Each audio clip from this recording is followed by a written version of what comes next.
네, 고맙습니다. 오늘은 교회에서 어버이 주일로 지키는 주일입니다.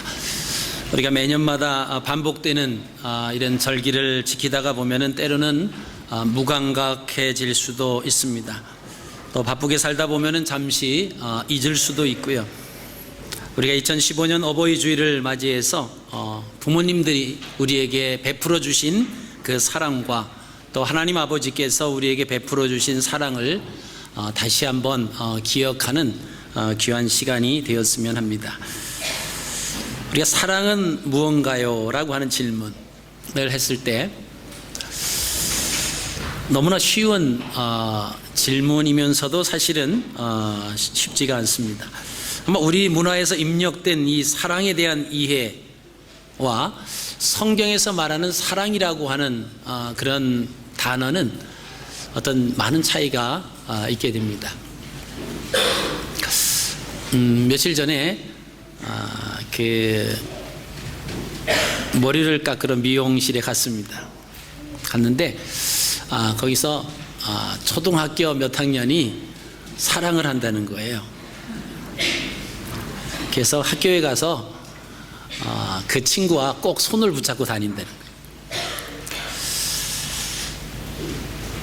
이제 우리가 사랑하면은 이제 우리가 성경적인 그 의미를 보면 이성에 끌리어 몹시 그리워하는 마음 또는 그런 관계나 대상을 일컫는 말, 이렇게 어떻게 우리가 사랑하면은 좀 감정적이고 다혈질적인 그런 쪽으로 생각하기가 쉽습니다. 그래서 누가 누구를 사랑한대요 그러면 괜히 얼굴이 빨개지고 가슴이 두근두근거리고 남몰래 무엇을 하다가 들킨 것처럼 그런 마음이 든다라고 하는 거죠. 근데 성경에서 말씀하시는 사랑이라고 하는 것은 우리가 생각하는 그런 사랑의 의미와는 많은 차이가 있게 됩니다. 성경에서 말하는 사랑은 그런 말과 감정적인 것이 아닌 행동으로 나타나는 것이 바로 사랑입니다. 그래서 동서민족인 히브리인들이 그 사고에서 사랑이라고 하는 것은 구체적인 행동을 하는 것인데 그 사랑에는 세 가지의 요소가 있습니다.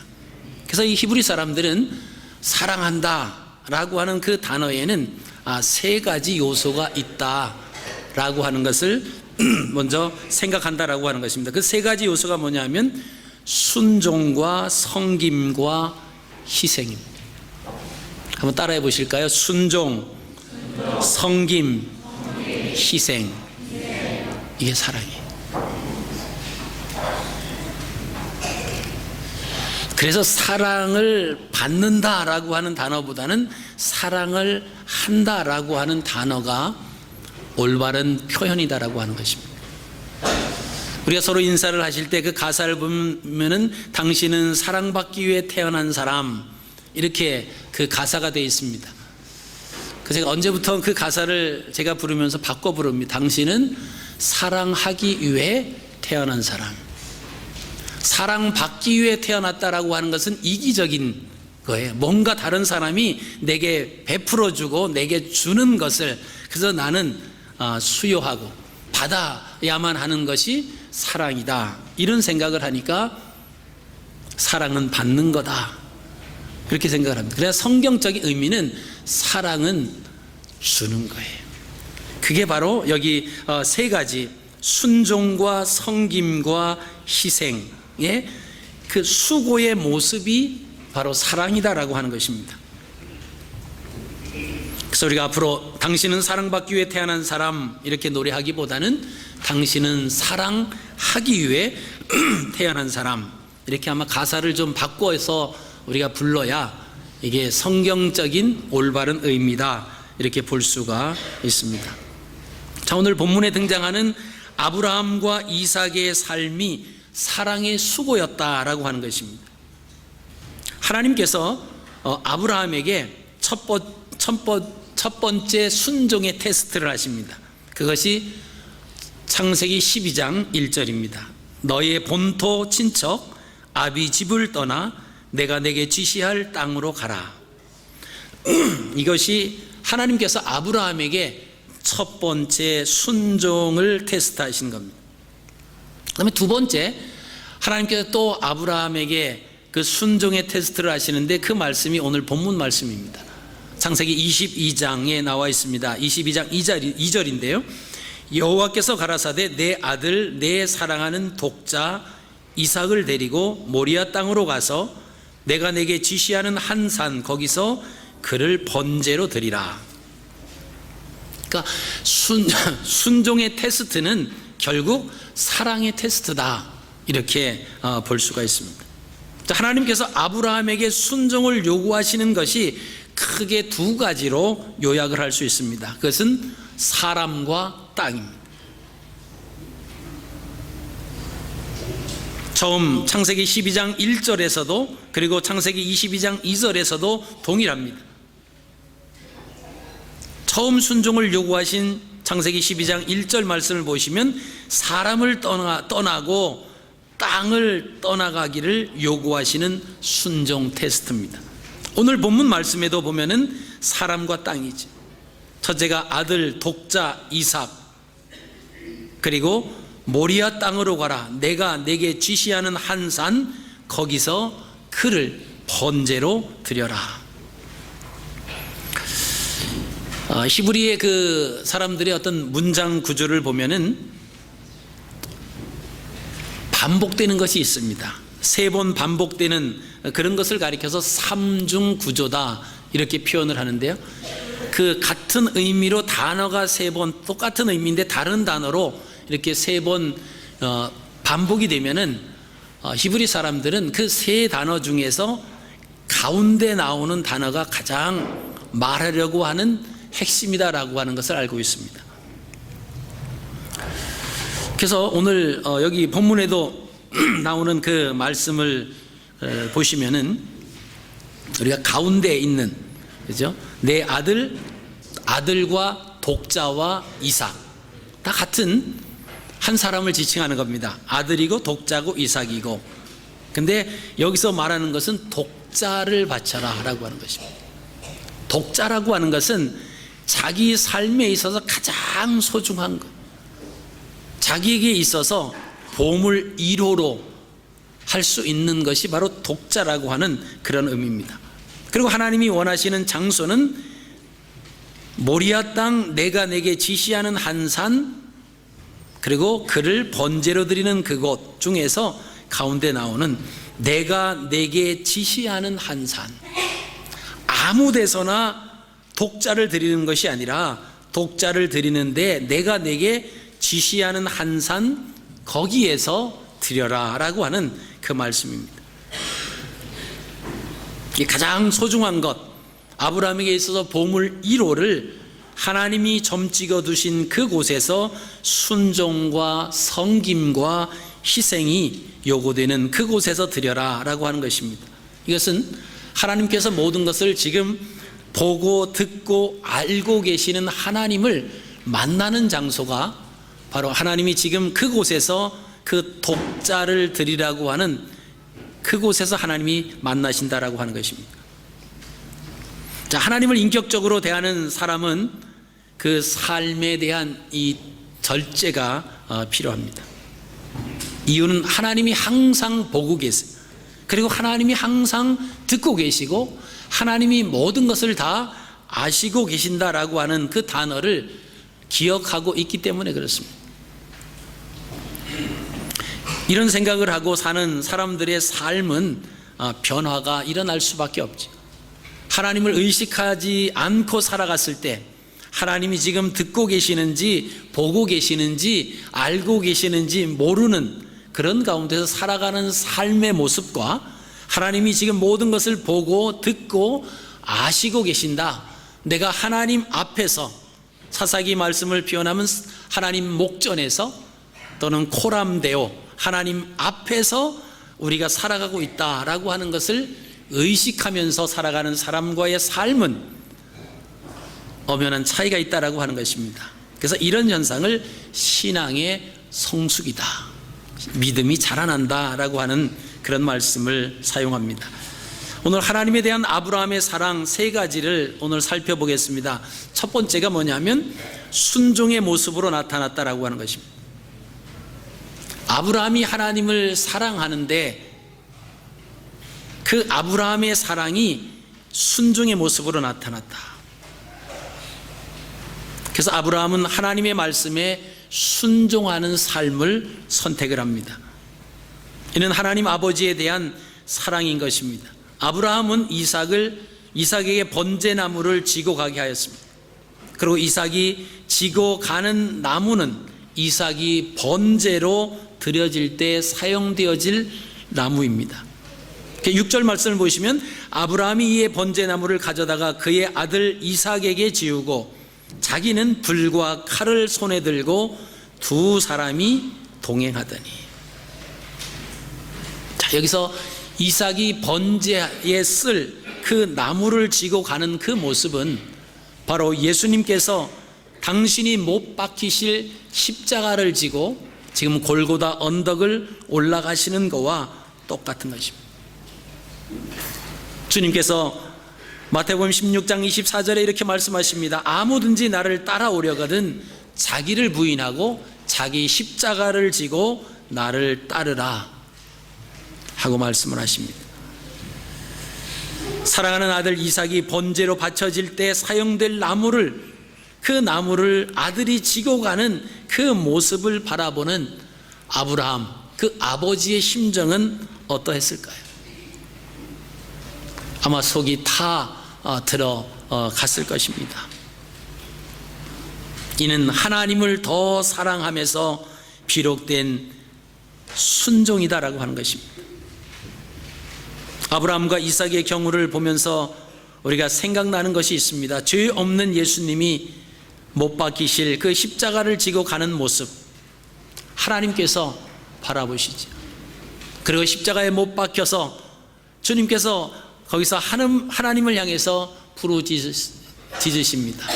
엘리 엘리 라마 사박다니, 나의 하나님 어찌하여 나를 버리셨나이까. 그래도 하나님께서는 아무런 대답이 없으세요. 아무런 변화가 없습니다. 그것은 하나님께서 듣지 못하셔서 아시지 못하기 때문에 그러신 것이 아니에요. 그 상황을 지금 다 보고 계시면서도 침묵하셔야 되는 이유는 예수님께서 그 길을 가야 온 인류의 죄를 담당하셔야만 세상에 있는 사람들의 죄가 용서를 받을 수 있기 때문에 침묵하고 계셨다라고 하는 것입니다. 이것을 보면 하나님께서 우리를 사랑하시기 위해서 그 하나님의 사랑이 얼마나 컸는가라고 하는 것을 우리가 짐작을 할 수가 있습니다. 두 번째로 이 아브라함은 섬김의 모습으로 나타났습니다. 이었고 아브라함과 이삭이 하나님이 지시한 그 산에 도착했습니다. 아브라함이 그 행동이 세 가지로 나타나는데 9절입니다. 하나님이 그에게 일러주신 곳에 이른지라. 이에 아브라함이 그곳에 제단을 쌓고 나무를 버려놓고 그의 아들 이삭을 결박하여 제단 나무 위에 놓았다. 자, 먼저는 제단을 쌓았습니다. 그리고 그 제단 위에 나무를 벌려놓았습니다. 그리고 그 나무 위에 사랑하는 아들 독자 그 이삭을 결박하여 그 위에 올려놨습니다. 여러분, 이 9절 말씀에 결박한다라고 하는 그 단어를 우리가 한번 생각해 보실 이유가 있습니다. 이 단어는 묶다라고 하는 뜻입니다. 아브라함과 이삭의 생각이 하나로 묶여졌다라고 하는 그런 의미가 여기 포함되어 있습니다. 다시 말씀을 드리면 아브라함과 이삭의 영성이 같았다, 일치했다라고 하는 것입니다. 그 당시 상황을 우리가 생각해 보시면 제단을 쌓을 때 아브라함이 이삭의 그 협력 없이는 제단을 쌓을 수가 없습니다. 그리고 제단을 쌓고 이삭의 협력 없이는 이삭이 결박되어서 그 나무 위에 올려질 수가 없다라고 하는 것입니다. 성경학자 요세푸스의 말에 의하면 이 당시에 이 이삭이 나이가 얼마나 됐을까? 아브라함이 100세에 낳은 아들입니다. 그리고 그 아들이 잘 자라났어요. 어느 날 갑자기 하나님께서 아브라함에게 명령을 하셨습니다. 내가 지시하는 한 산 그곳에 가서 내 아들을, 내 사랑하는 그 독자를, 그 이삭을 번제로 드려라. 그때의 이삭의 나이를 요세푸스에 의하면 25살 정도 됐을 거다라고 추정을 합니다. 여러분 25세 된 우리 교회 청년들 이렇게 보면 아주 혈기왕성하죠. 그리고 그 25세라고 하면 아브라함은 125세입니다.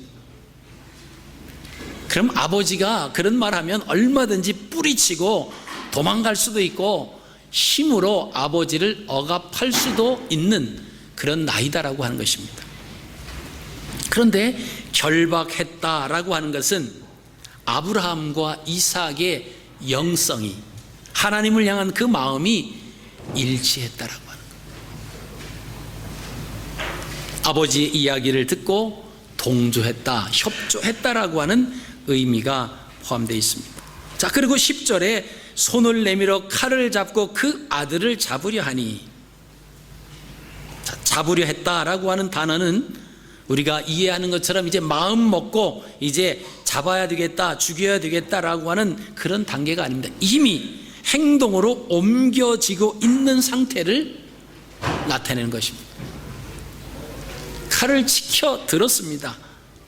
칼을 잡고 칼을 치켜 들고 이제 내리치려고 벌써 칼이 올라갔다라고 하는 거예요. 이미 아브라함의 행동은 진행되고 있었다라고 하는 것입니다. 희생제사를 위해서 짐승의 목을 자르는 행동의 표현이다라고 하는 것입니다. 사람이 아니고 짐승이었다면 그대로 내려치는 순간 짐승은 죽었겠지요.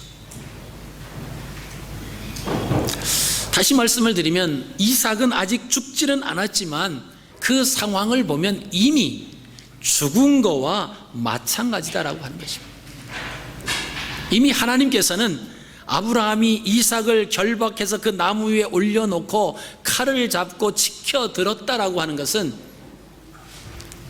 그 행동이 계속 진행되고 있었고 치켜든 칼이 밑으로 아들을 향해서 내려치는 것은 시간 문제고 어렵지 않았다라고 하는 것입니다. 아브라함의 순종이 이삭을 드림에 대해서 하나님을 사랑하면서 비력이 됐다라고 하는 것입니다. 세 번째로 아브라함의 희생의 모습이 나타납니다. 하나님의 사자가 아브라함을 불러서 더 이상 진행하지 말라고 이야기를 합니다. 이는 독자라도 아끼지 아니하였다라고 하는, 하나님을 독자보다도 더 사랑한다라고 하는 것을 이제 하나님께서 확인하셨다라고 하는 거예요. 우리에게 있어서 독자, 가장 소중히 여기는 그 보물 1호보다 하나님을 더 사랑한다라고 하는 것을 하나님이 인정하셨다라고 하는 것입니다. 11절부터 12절입니다. 우리 함께 11절 12절을 함께 읽으시겠습니다. 시작. 여호와의 사자가 하늘에서부터 그를 불러 이르시되 아브라함아 아브라함아 하시는지라. 아브라함이 이르되 내가 여기 있나이다 하매 사자가 이르시되 그 아이에게 내 손을 대지 말라. 그에게 아무 일도 하지 말라. 내가 내 아들 내 독자까지도 내게 아끼지 아니하였으니 내가 이제야 내가 하나님을 경외하는 줄을 아노라. 아브라함은 하나님 사랑을 느낌이나 감각으로 한 것이 아니다라고 하는 것이, 말로 한 것이 아닙니다. 순종과 성김과 희생의 모습으로 했다라고 하는 것입니다. 오늘도 이삭이 그 아버지 아브라함에게 대한 사랑도 역시 세 가지로 우리가 살펴보실 수가 있습니다. 먼저는 이삭의 하나님, 자기 아버지에 대한 사랑, 말씀의 순종으로 나타나는 모습을 우리가 보시게 됩니다. 아브라함이 하나님의 말씀에 순종하기 위하여 움직일 때 이삭도 아버지 아브라함의 말씀을 순종하기 위해서 같이 움직였습니다. 여러분, 아이들이 어릴 때는 부모님이 어디 간다라고 하면 따라가기를 좋아합니다. 근데 초등학교를 지나고 하이스쿨이 되고 이러기 시작을 하면 부모님이 어디 간다라고 하면 좋아해요. 왜? 자기 혼자 집에 있을 거니까. 가자 그러면 안 가려고 그래. 다녀오시라고, 집 잘 지키고 있을 테니까 내 걱정은 하지 말고 잘 갔다 오시라고 하는 그런 나이가 되지. 어릴 때는 쫓아가고 싶어서 데려가면 되지 않는 장소임에도 가겠다고 울고불고 하지. 근데 어느 정도 성장하면 부모 쫓아가지 않으려고 합니다. 왜? 쫓아가봤자 재미없거든요. 자, 요셉 부수의 말을 빌리자라고 하면 이때 당시에 이삭의 나이가 25살 됐다라고 하는 겁니다. 자, 아버지가 야, 이제 나하고 함께 가서 하나님 앞에 제사를 드리러 가자. 내일 아침 일찍이 갈 거니까 일찍이 일어나라. 보통 그 나이에 부모를 쫓아가기 좋아하는 아이가 많지 않다라고 하는 것입니다. 청년이죠. 자기 생활도 있을 거고 자기 계획도 있을 겁니다. 근데 이삭은 아버지 말씀에 순종했다라고 하는 것입니다. 함께 길을 떠났습니다. 3절에 아브라함이 아침에 일찍이 일어나 나귀의 안장을 지우고 두 종과 그의 아들 이삭을 데리고 번제에 쓸 나무를 쪼개어 가지고 떠나 하나님이 자기에게 일러주신 곳으로 가더니. 자, 두 번째, 함께 길을 떠났고, 두 번째는 하나님이 지시하는 산에 다 도착했을 때 아브라함은 이삭에게 번제단에 쓸 나무를 지웁니다. 이때도 이삭은 순종을 합니다. 6절입니다. 아브라함이 이에 번제나무를 가져다가 그의 아들 이삭에게 지우고 자기는 불과 칼을 손에 들고 두 사람이 동행했다 그랬습니다. 이삭은 그동안 아버지 아브라함과 하나님 앞에 제단을 쌓는 것에 대해서 아마 경험이 있을 겁니다. 어떻게 하나님 앞에 제단을 쌓아야 되고 어떻게 제사를 드려야 되는지도 이미 수년 동안 보아서 익히 알고 있었습니다. 오늘 아침 일찍이 자세한 영문도 모르는데 아버지를 따라 길을 나섰습니다. 아버지와 함께 3일 길을 걸어갔지만 아버지는 무엇 때문에 어떻게 제사를 드리는가 대해서도 사실 자세하게 일러주지 않습니다. 긴 침묵이 흐르는 것을 보니까 이번은 평상시와는 좀 스페셜한 제사인가 보다, 이렇게 아마 알아차렸을 겁니다. 일행은 어느덧 모리아 산 밑에까지 도착을 했습니다. 그 아브라함은 긴 침묵을 깨트리고 입을 엽니다. 5절에 너희는 나귀와 함께 여기서 기다리라. 내가 아이와 함께 저기 가서 예배하고 우리가 너희에게로 돌아오리라. 함께 갔던 두 사환도 나귀와 함께 산 밑에서 기다리라고 합니다. 그리고 나무를 아들에게 치우고 산을 올라가기를 시작을 합니다. 뭔가 이상하다라고 하는 눈치를 채고 있는 이삭이 조심스럽게 아버지에게 질문을 하죠. 내 아버지여. 그러니까 아브라함이 내 아들아 내가 여기 있노라. 근데 불과 나무는 있는데 번제할 어린 양은 어디에 있습니까? 하나님 앞에 번제단을 쌓는다라고 하면 반드시 필요한 것이 제물인데 다른 것은 다 있단 말이죠. 이 번제는 다 태워서 하나님 앞에 드리는 겁니다. 그래서 불도 있고 나무도 있고 칼도 있습니다. 짐승을 잡을 칼도 있다는 거예요. 근데 진작 있어야 할 제물이 없는 거예요. 그랬더니 아브라함이 그 아들 이삭에게 이렇게 대답합니다. 내 아들아, 번제할 어린 양은 하나님이 자기를 위하여 친히 준비하시리라. 25살 먹은 이삭이 눈치를 못 챘겠습니까? 아, 여기에 재물은 나구나. 그러나 아버지 마음을 불편하게 하지 않으려고 아무 말도 안 하고 같이 올라갑니다.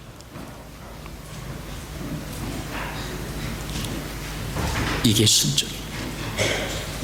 두 번째로 이삭은 아버지의 그 사랑은, 아버지에 대한 사랑은 자신을 드림으로 나타납니다. 9절에 있는 말씀처럼 이삭을 결박하여 제단에 올려놓았다고 했습니다. 이삭이 자신을 드림으로 아버지에 대한 사랑, 하나님에 대한 사랑 함께 표현이 됩니다.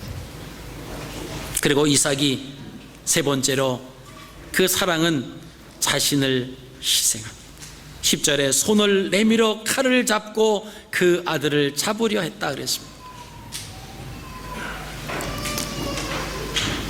그 상황을 결박됐지만 눈을 뜨고 보고 있지 않습니다. 아버지가 자기를 나무 위에 결박해서 올려놓고는 칼을 빼서 지켜들었습니다. 그때라도 결박되었지만 몸을 뒤틀어서 어떻게 할 수도 있었을 겁니다. 그런데 성경은 그런 기록이 없습니다. 이 말씀은 이삭은 아버지에 대한 사랑과 하나님에 대한 사랑, 순종과 헌신과 희생을 나타냈다라고 하는 것입니다.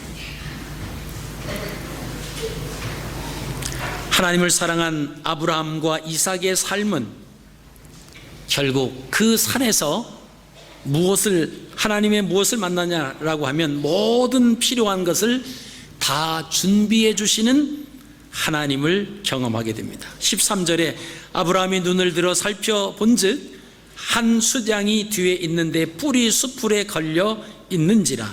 아브라함이 가서 그 수장을 가져다가 아들을 대신하여 번제로 드렸더라.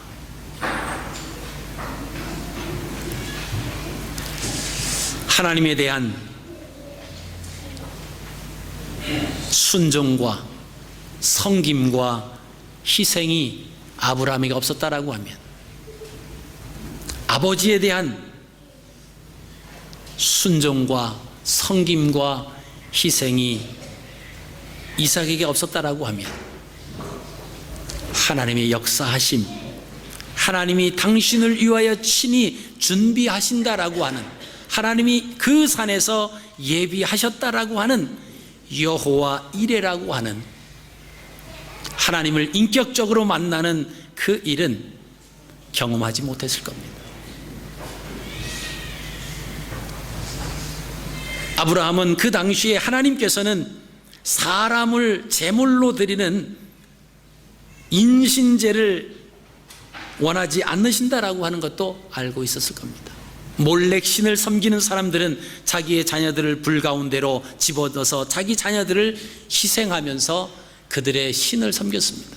그러나 하나님께서는 사람을 제물로 바치는 것을 원하지 않는다라고 하는 사실도 아브라함 알았습니다. 하나님께서 내 사랑하는 아들 독자 이삭을 내게 번제로 드리라고 했을 때 아브라함이 정신을 차리고 하나님은 인신제를, 사람을 제물로 드리는 거 원하시지 않는다고 말씀하지 않으셨습니까? 빠지지 않았다는 거예요. 하나님, 이거 제가 20년 동안 기다려서 100살에 75세에 하나님께서 갈대아우르를 떠나라고 하셨고, 그리고 100살이 돼서 겨우 얻은 아들입니다. 이제 이 아들이 건장한 청년이 됐는데 이 아들을 바치면 하나님 내게 주신다고 했던 그 약속, 그 언약은 어떻게 됩니까? 하나님, 제가 잘못 들은 거 아닙니까? 그러지도 않았어요. 왜요? 하나님의 말씀에 순종했기 때문에. 아브라함에게 분명히 있었던 그 마음이, 그가 그 두 사환들에게 이야기하는 그 말씀을 듣고 그 말 중에서 우리가 찾아볼 수가 있습니다. 그것은 내가 이 아이와 함께 저 산에 가서 제단을 쌓고 아이와 함께 다시 오리라. 이게 아브라함의 믿음이에요. 이게 하나님 앞에 순종하고 하나님을 섬기고 희생하는 그 마음 속에 하나님을 절대적으로 신뢰했다라고 하는 것입니다. 내가 비록 죽인다라고 할지라도 하나님은 이 아들을 통해서 아니면 다른 방법을 통해서도 하나님의 약속은 희석되지 않는다, 없어지지 않을 거다. 하나님은 전능하신 하나님이시기 때문에 죽은 자도 살리실 수 있을 뿐만이 아니라 하나님의 말씀에는 1.1에게 실수도 없으신 분이다라고 하는 것을 그대로 받아들였습니다. 그러니까 그 말씀에 대해서 순종할 수 있었습니다. 여러분, 우리의 믿음이 성장하지 않고 자라지 않는 이유 중에 하나가 뭐냐 하면 하나님의 말씀에 대해서 신뢰를 못하는 겁니다. 자꾸 의심을 가요. 내 생각은 이런데요, 내 생각은 이게 아닌데요, 자꾸 따지려 들고 자꾸 자기의 생각을 자꾸 첨부해서 자꾸 해석하려고 하다 보면은 그럼 신앙이 성장하지 않습니다. 전능하신 하나님께서 우리의 생사화복을 주관하시는 하나님이심을 우리가 믿습니다. 그러면 우리의 삶의 모든 것이 하나님의 주권 속에 있습니다라고 하는 것에 그 말씀에 대한 순종, 그리고 그 말씀에 대한 우리가 해야 하는 섬김과 희생, 이것이 히브리 사람들이 생각하는 사랑입니다. 그래서 우리는 당신 누구를 사랑하십니까? 라고 했을 때 우리나라의 표현적인 사전적인 그 의미를 가지고 얼굴이 붉으러지고 창피하고 뭐 그런 것이 아니라 내가 누구를 사랑합니다 라고 하는 것은 성경적으로 보면 순종과 섬김과 희생이에요. 떳떳하게, 네, 내가 누구를 사랑합니다. 여러분, 우리가 2015년 어버이 주일을 맞았습니다. 부모와 자녀와의 관계의 그 사랑이 어떤 감정적인 조건적인 그런 사랑의 그런 의미가 아니라 하나님께서 말씀해 주시는 순종과 섬김과 희생으로부터 우리 가정에 하나님이 원하시는 그런 아름다운 사랑들이 넘쳐나시기를 바랍니다.